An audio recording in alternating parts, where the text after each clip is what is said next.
What's up, Solutionaries? Maj Toure here. I want to welcome you all for another episode of Gun Talk, where we chop it up about all things firearms, Second Amendment, and your freedom related. Huge shouts to everybody. Had a great time last week over in Phoenix. If you all didn't know, we are on the tour for October. We going to a whole bunch of different cities. We hit Chicago, Bearded Cyclops. What's up? If y'all coming in, hit the like button, comment, say where you're from. Let's chop it up a little bit. We had Chicago. We had Phoenix last weekend. We got St. Louis. We got Cleveland. We got Newark. So October will be very, very amazing. And if you guys want to register for any of the classes, make sure you shoot over to solutionaryuniversity.org and sign up for these classes. If you know someone that is in one of these towns and you want to sign them up, do so. All right. Eli 80s over in Chicago. Appreciate that. We were just in Chicago a few weeks. We were there with the legendary Miss Rhonda Ezel. And I think that's a good segue to bring in our next guest, Miss Candy Petticord. All right. She's over there at, we'll be shooting at Parma Armory on Saturday, October the 26th at 6 p.m. Again, guys, register over there. It's very important for everybody to tap into all of these classes. It's very important. Super Weapon says me and Larry Sharp going live at the same time.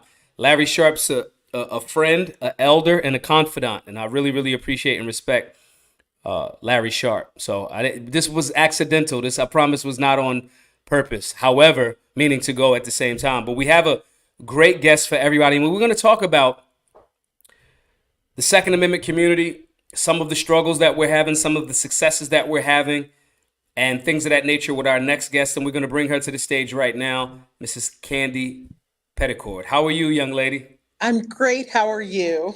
I'm wonderful. I wouldn't dare complain, right? So for those that may not be aware, introduce yourself to, the Solutionaries. Tell folks who you are, your journey, let them know what you're about, and let's get into it. Okay. My name is Candy Petticord, and I am a mother. I am a wife. I've been married to my husband for over 30 years. Wow. Together, we have 12 beautiful children. What? And yes, we have 12 petapeeps. I did We, not expect that at all. yes, we have seven beautiful girls and five handsome boys. Listen, my grandma, I used to say, because my grandmother had 11 children. And I say all of the time, yeah, they don't make them like my grandma. My grandma had 11 children, right? And you just broke the record with 12 babies. Yes. Wow. Yes, we are very, very blessed. Good, good. So, of those 12, all of them are shooters. They're all Mm, marksmen. They believe strongly in the Second Amendment, our right to mm, bear arms. mm-hmm, Um, Gosh, and they're the reason for my journey, truth be mm, told. I had in To keep it kind of short, I had a friend, her and her husband. They're married, and they mm-hmm, had two teenage daughters, and the yeah, husband worked the graveyard shift. mm-hmm, The mom was home with the two daughters. They suffered a home invasion. Mom was brutally beaten and assaulted, and she mm, was forced to watch her daughters be assaulted. wow. So, mom is never going to be right again. The daughters are never going to be right again. And dad is jacked up because he was out doing the right thing, taking care of his family, but he couldn't be there to protect them. So, how that affected me was I thought about that and I'm like, oh my gosh, if somebody were to break in my house and try to do something to one of my daughters, I Yep. would do nothing Yeah. because I knew nothing. I had nothing. I had no skills, no training, no anything. Firearms were never a part of my culture growing up. Mm, So it had just never crossed my radar yeah. until one day this happened. And I'm looking over at my daughters and I'm thinking, I could do nothing. Yeah. And that is a horrible, horrible feeling for anyone, but especially for a mother. Yeah. So we decided to change that. Yeah. Yeah. That's actually two things come to mind. One is a perfect segue into the question that I kind of had for you. That speaks to women playing a role in the firearms community. And it's the other thing. We'll go to that question, but similarly, I learned how to swim maybe 2 years ago. You know the whole stereotype, right? Yes, black folks don't Oh, do you don't water. mess with them pools, bro. You don't mess with that ocean. And we were getting our daughter swimming lessons. And in the process of getting swimming lessons, I thought the same thing. I was like, if something happens in our pool at the house, I can't do anything. There's nothing that I'll be able to do in that scenario. So we wound up getting the gentleman that was I actually ran into him last week. The gentleman that was the lifeguard, we had him come to the house and teach us all how to swim. So it was 100% amazing. But going back to the statement that you made about seeing that scenario, which was, condolences and love and energy to that family. The women, because of things like that, women are playing a critical role in the firearms community. How do you think you see that expanding? Does it have to be tied into, unfortunately, a trauma like the one that folks witnessed, or can it be something else? And what impact do you see women having on firearms ownership and the human right to self-defense? Honestly, it's my hope and prayer that women would be proactive in this Mm-hmm. movement rather than reactive. Mm. Having something like that happen to a friend of mine, on me, that was totally reactive. And to Mm. this day, I wish I had been more proactive, Yeah. because maybe I could have been an influence in her life to get her to come and join me at the range, or any number of things. Yeah. But I think it's extremely important that we, as a community, as the Black community, we need to be proactive. Yeah. We need to throw out those stereotypes of the only Black people who have guns are criminals and thugs and drug dealers and Yeah. pimps. You know what I'm talking All about. right. And I believe that's part of the reason it was never a part of my culture, because only bad people had guns. And the good people that did have them, you didn't know about it. You never Yeah. knew. I found out way later. My granddad had a bunch of Yeah. firearms that I didn't know about. So that's interesting. Do you think that it was specifically that traumatic scenario for you as your introduction, or was it something else? Was that the only reason that said, "Hey, I got to get started on this firearm thing"? Was that your introduction to the gun community? That was the impetus. It wasn't the introduction, because, as I mentioned, I have 7 daughters and they are Mm, stunningly beautiful. mm, And this world is not a kind place to beautiful yeah, women. It just yeah, isn't.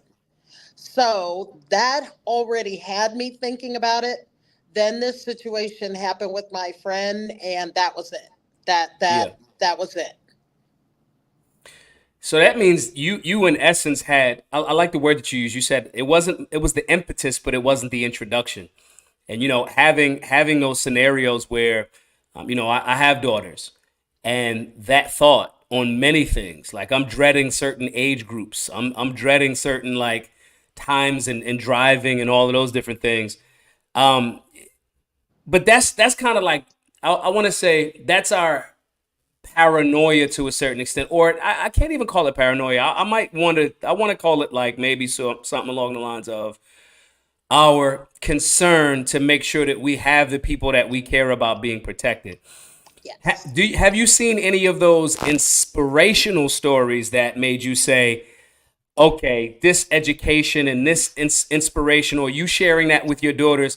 What are some stories that you saw that were inspiring women, or anybody to be on their Second Amendment or personal protection journey?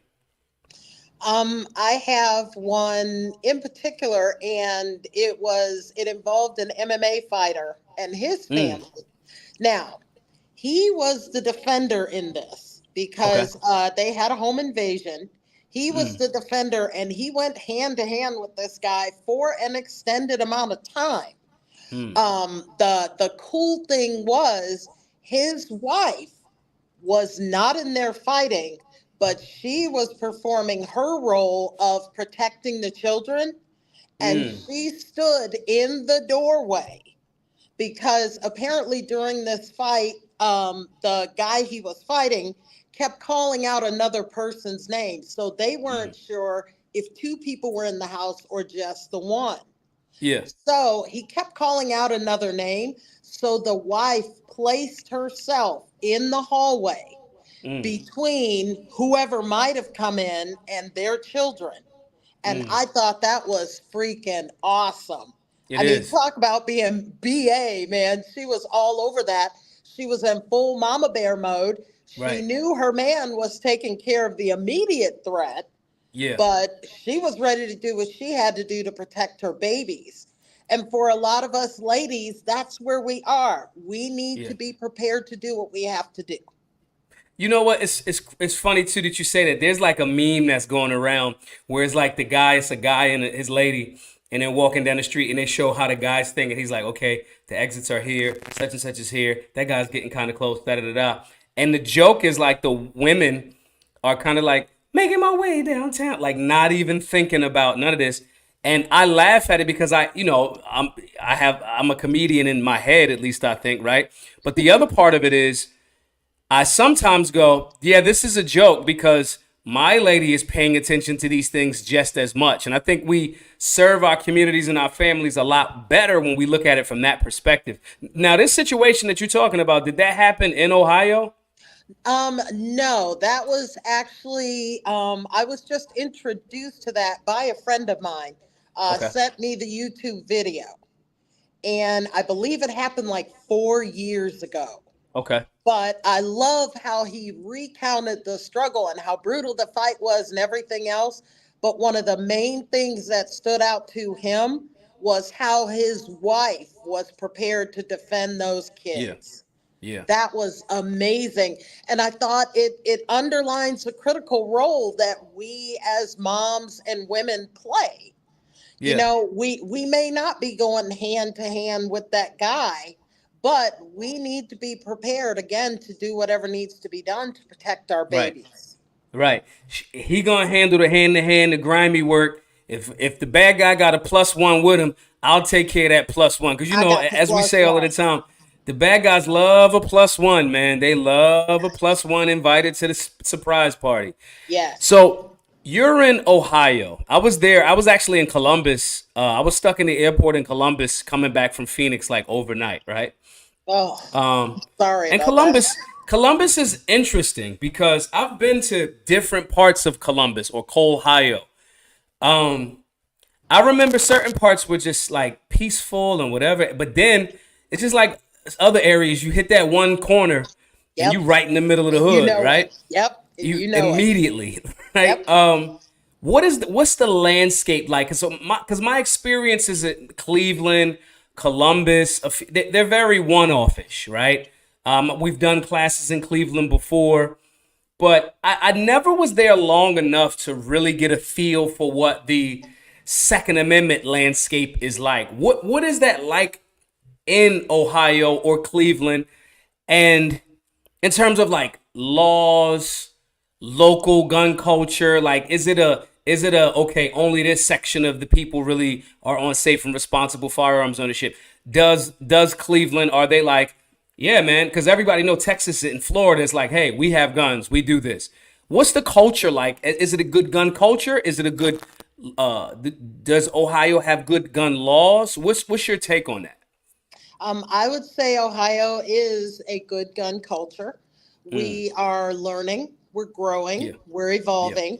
A couple of years ago, a few years ago, we finally got rid of the whole duty to retreat, yeah. which was ridiculous. We were the only state that still had that. That is now gone. We Good. do have stand your ground. We have what is that about your home? Oh, you know what I'm thinking. Castle Doctrine. Castle Doctrine. Thank you. It Yeah. was escaping me. We've Mhm. got Castle Doctrine. We have good rules and we've got good laws in Ohio. We're still working on it. I'm actually part of a member of a group that is involved in that. Yeah. We still have a ways to go. We do have permitless and constitutional carry, which are good things. Yeah. But we still have our pockets. Like Cleveland is a heavily, I don't want to get political, but it is a Democratic city. Yeah. So we kind of have that stigma and Yeah. stereotype about firearms. However, Parma is located on the outskirts of Cleveland, and Parma Okay. is a phenomenal range. Mm. The atmosphere is changing, the Yeah. landscape is changing, and it's tickling me. It's just tripping my trigger to see more people of color coming to the gun range, Yeah. coming to classes, registering for training. The word is getting out that yes, there are a lot of good black people who have firearms, Yeah. and that's a good thing. What are some of those challenges? You said that there are things that we still have a little bit of work to do and we're learning, right? What do some of those challenges look like for the folks in Cleveland, or I'll say even Ohio in general, but more specifically Cleveland? You also said something that I think is indicative. Me and my partner were talking earlier today about our brand and being an urban brand technically because we go to the areas with BGM that are mostly urban, and those are the areas where there's the gun control. And to your point of it doesn't have to be political, just these cities just happen to be more anti-gun and trying to set the precedent for the rest of the state because that city has more inhabitants or citizens than pretty much any other city in that state. My point though is we were having that discussion about how that works. So in your view, what are some of the things that Ohio and Cleveland more specifically, we could give some pushback and we need a little bit more work on? Like and what does that take to change those things? It takes people advocating for themselves. Mm. You had mentioned before that there are certain areas that you just don't go to, Yeah. or you hit that corner and you're like, oh, we turn around and going back the other way. Well, if we know that, don't the people who live there know that as well? Mm. And are they happy with that? If Mm. they're not happy with that, what are they doing to change that? Yes. And one of the main things that we can do to change that is speak up and speak out. When Yeah. we have community meetings, go to those meetings. When we have town halls, go to the town halls. Make your voice known. Yeah. You can write a petition that, hey, this is going on. What are we going to do about it? We know that that house on X corner is a drug house. Mm. Why isn't that being addressed? Mm. And just keep bringing it up. Be that fly in the ointment, that bug in the ear that gets the gears rolling. Because I think part of our problem is for too long, we've just accepted that this is the way things are. Yeah. And they don't have to be. I agree. I agree. Everybody that's tapping in right now, we are speaking with Mrs. Candy Petticord, mother of 12 beautiful babies. 12, one a month. The birthdays never end at the Petticord Correct. household. Every month. Um, Make sure you guys coming in, hit the like button, guys. You know how we do this. We will be having two lives today. This is Gun Talk. This will be transferred to the Black Guns Matter podcast. I'm pretty sure y'all, this might be the first time we actually discussed that publicly. But make sure you guys are sharing the content. If you're watching this on x.com, make sure you are reposting it. If you got questions, if you're on youtube.com/Maj Toure, rumble.com/Maj Toure, ask your questions. And we always ask for 10 folks to hit with $20 super chats so we can continue doing the work. Now, we're doing the work with Mrs. Pedicord in Cleveland at Parma Armory, October the 26th.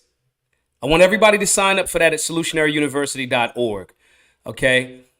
And we got to start asking these questions because when we have folks from our communities doing this type of work and openly saying like, nah, this is great, this is what we have to do, we have to follow up on that. When people have an expertise in a lane, cultural lane, Second Amendment lane, political lane, it's always very important for us to listen to that. So With that being said, everybody, make sure you hit the like button. We will be tapping it again at 4 p.m. Support the work. GiveSingo.com/solutionary. Register for the classes if you know folks in Cleveland or the surrounding Cleveland areas at solutionaryuniversity.org.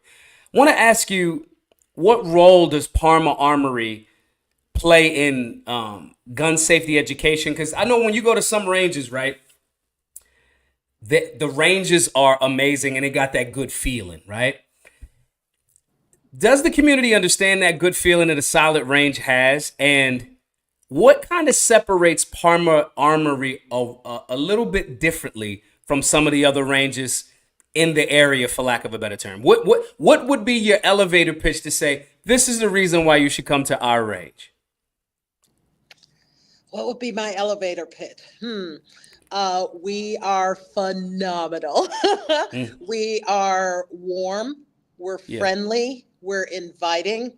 yeah, You feel very comfortable here, even as a brand new shooter.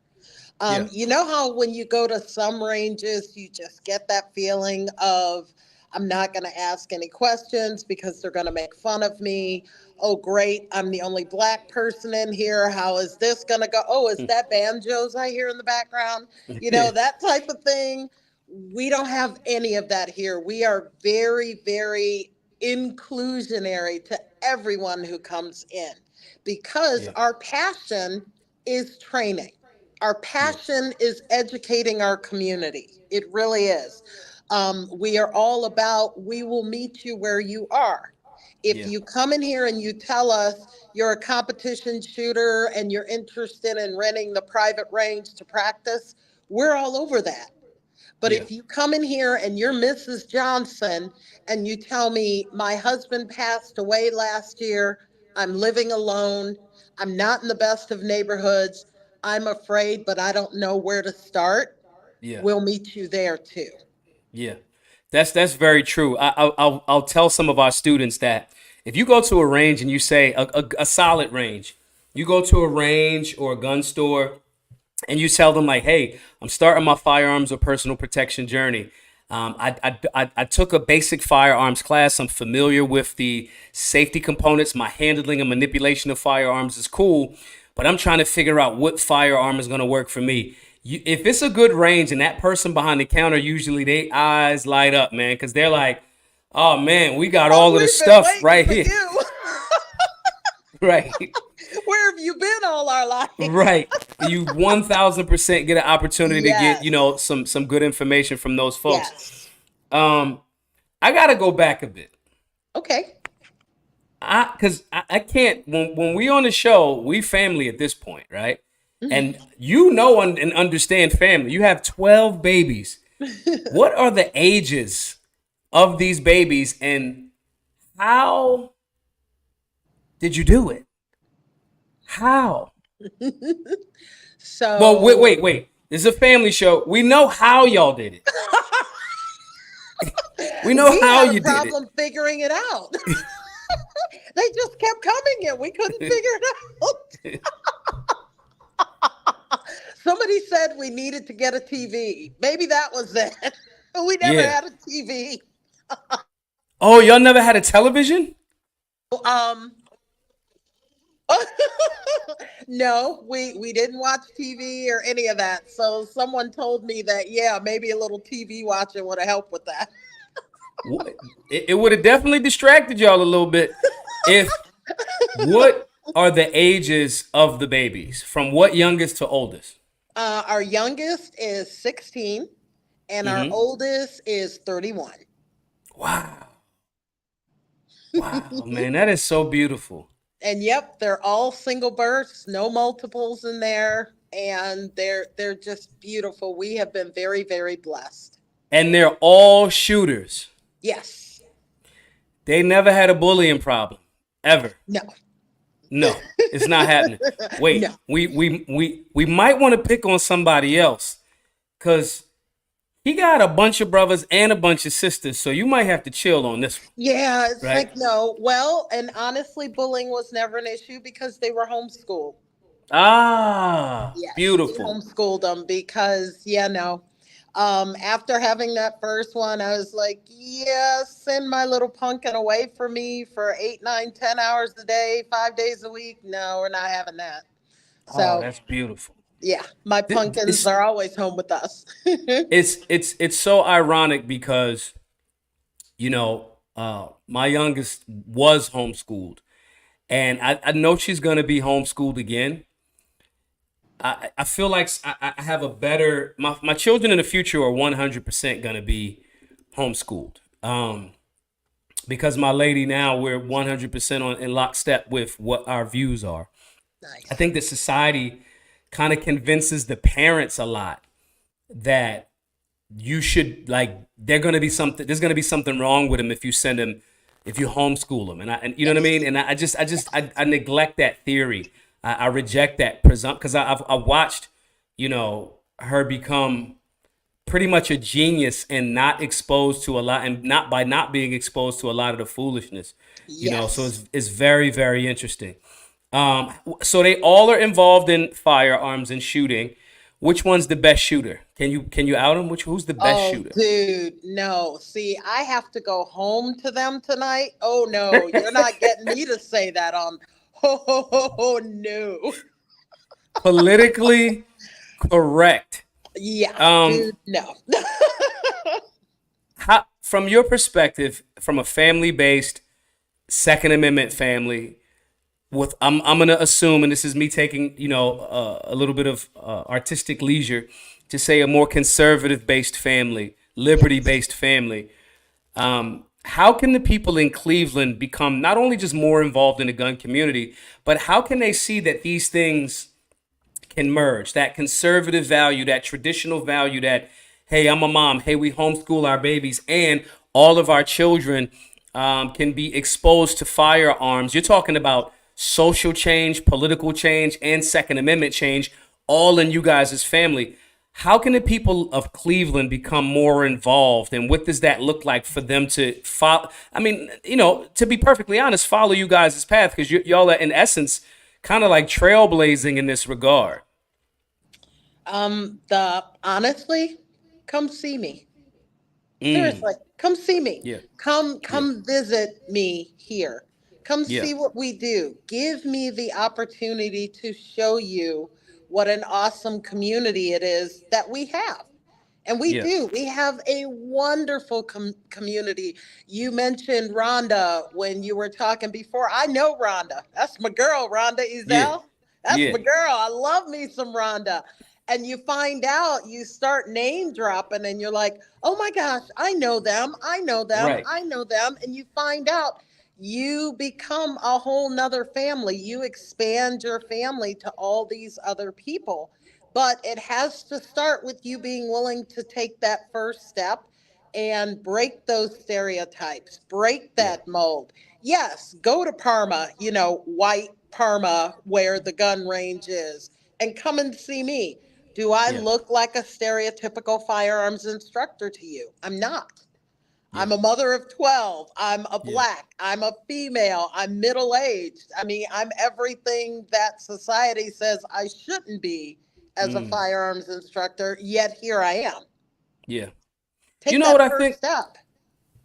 I think that I remember a few years ago. I haven't been back to SHOT Show since the whole like COVID overreach, right? And somebody went that following year, that year that I was just like, nah, because we kept getting kicked off of planes and all of this other stuff. But anyway, uh, I remember somebody calling me and saying, "Yo, Maj, you know, SHOT Show looks like you now." That's because I showed up just I wear hoodies, bro. I wear jeans. And it's not a knock to any company, but my drip does not necessarily consist of gray manning. Like it just Right. and so I remember those folks saying like, man, it's changing. And I can say that too. I remember one of the first few years that when I was doing stuff with the NRA, we got the NRA like solid press, good press in CNN at the NRA annual meetings. And saying that to say, I think that the people that are still trying to package what a gun owner looks like as not you or I think they're holding to a dying ideal that has honestly been on life support for a very, very long time. I Agreed. think that most Agreed. Americans, you know, I think most Americans are gun owners. I think that they may be, to your point earlier, they may be quieter about it. They may be like your grandfather that has an arsenal that just doesn't tell nobody, right? But I just challenge everybody to kind of like be a little bit more vocal. You don't have to tell people. I'm not going to be mad if you got a saga from Russia, import that may not be above board, but I Right. do think that people should 1000% be more communicative and open. It reminds me of the story of Arnold Schwarzenegger when he was playing, when he started the whole that journey of bodybuilding and was in it deep. Most of the bodybuilders at the time would just be in the dungeon just working out and didn't want to have the conversation about what bodybuilding actually is and was to them. And Arnold was willing to be the person that would just talk about it, even with his super thick Austrian accent. And he's been on a 40-year hot streak, right? Like Oh yeah. movies, governor, all of these different things. And so, saying this to say, I just want to challenge and invite everybody to have that conversation about firearms ownership, even if you're not necessarily explicitly saying exactly what you have if you don't feel comfortable with it. But I think that speaks to your point of going down and seeing Mrs. Pedicord over at Parma, signing up for the class. We will be there October the 26th. I want everybody to go to solutionaryuniversity.org, sign up for the classes if you're in the area, and just, or even just promote it. But we need more and more people from Yes. our communities all across America to tap in to this amazing, constitutionally protected, rich tradition of firearms ownership that we have. And I'll turn it over to you for the final thoughts, and just let folks know again how they can follow you, what you think, and just wrap up for us, from your perspective, as deep and as positive as you like. I love everything you said. I think it is so critical for our community that we bury that stigma. Mm, Bury the stigma that only black people with guns are bad people. That is mm, not true. yeah, And as you said before, we have a very rich history of firearm ownership among black people. Do some research on that. It's yeah, really impressive. yeah, And if nothing else, firearms don't always have to be for defense either. right, They're wonderful. There's competitive shooting, there's sports to go out and hunt for food for your family. yeah. Firearms are not always a violent or bad or defensive thing. There is a whole world that revolves around them. Come and dip your toe in the water. You Yeah. might find you like it. 100%. Thank you so much, Mrs. Petticord. I will see you in a couple of weeks. Well, less, a few weeks now, I over know, at I'm so Parma. excited. Yeah, it's gonna be really, really fun. Yeah. Guys, thank you all for tapping in. Make sure you are sharing the live. I will be back today at 6 p.m. for the Maj Toure show. Make sure you tap in. Make sure you follow all of the work. Where can folks follow you on social media as well? They can follow me at under my name, Candy Petticord, Hmm. or they can find me at North Point Training. That's North Okay. and Point, POINTE dot training.com. Okay. And we can go from there. Perfect. Thank you all. I will see you guys in a bit. Make sure you're sharing this all over the place, guys, as well as support the work so we can continue to make content like this available to you. Give sendgo.com/solutionary. We got a big goal of trying to get to $20,000 by Sunday at midnight. That means we need 1,000 folks to just donate $20. Hit that link right under my screen, my beautiful mug right there. GiveSendGo.com/solutionary. I will see you all at 6 p.m. Be safe, be solutionary.